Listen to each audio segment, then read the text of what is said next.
Hello. आज आपण पीसीओडीतील acne याविषयी माहिती करून घेणार आहोत. साधारण जे काही सर्वसाधारण ॲक्ने येतात त्यांचं एक इन्फेक्टिव्ह फोकस असतो आणि अँटीबायोटिक घेतलं किंवा काही कॉस्मॅटिक उपचार जर तुम्ही केले तर निश्चितपणे ॲक्ने पटकिनी कमी होतात. परंतु पीसीओडीमधील ॲक्ने ही एक हार्मोनल कंडिशन आहे.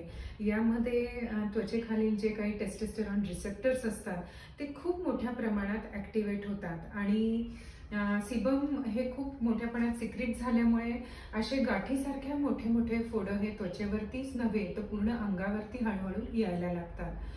यासाठी काही रक्ताच्या काय ज्या तपासण्या असतात त्या करणं खूप गरजेचं असतं. यामध्ये सिरम टेस्टोस्टेरॉन लेवल्स आणि सिरम इन्सुलिन लेवल्स यासारख्या तपासण्या केल्या तर आपल्याला निश्चितपणे त्यांचं हार्मोनल ॲक्ने हे डायग्नोसिस आपल्याला करता येतो. परंतु पीसीओडीमधील ॲक्ने ही पीसीओडीची जी काही मूल चिकित्सा आहे, इन्सुलिन रेझिस्टन्सवरती तुम्हाला ट्रीटमेंट घ्यायला लागते. त्यावेळेसच हे तुमचे हार्मोनल ॲक्ने आहे हे कमी होतात.